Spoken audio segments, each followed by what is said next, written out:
Hi అండి, welcome back to Viha creations. ముందుగా అందరికీ కార్తీక పౌర్ణమి శుభాకాంక్షలు అండి. పొద్దున్నే లేచి ఇంట్లో పూజ అయితే చేసుకున్నాను. పూజ అయిపోయిన తర్వాత తులసి కోటను అయితే మంచిగా అలంకరణ అయితే చేసుకున్నానండి ఫ్లవర్స్తో.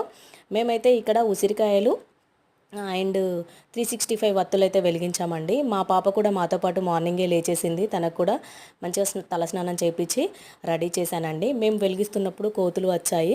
ఇక్కడ దేవుడికి నైవేద్యాలు పెడతాము కదా, అవి చూస్తే ఎక్కడ వస్తాయి అని చెప్పేసి భయపడ్డాము. తొందరగా అయితే కంప్లీట్ చేసుకున్నామండి. మేమైతే మార్నింగ్ 5:30 లోపే మేము వత్తులు వెలిగించాలి అనుకున్నాము, కానీ 5:30 దాటిపోయిందండి. సో పర్లేదులే ఇంకా అని చెప్పేసి మేమైతే పూజ అయితే కంప్లీట్ చేసుకున్నాము. మా ఆయన ఫస్ట్ టైం అండి ఇంత పొద్దున లేచి ఇలా వత్తులు వెలిగించడం. అయితే ఎప్పుడు కూడా తను రాను అంటాడు, కానీ ఈరోజైతే మార్నింగే లేచి ఇలా వత్తులు అయితే వెలిగించాడు.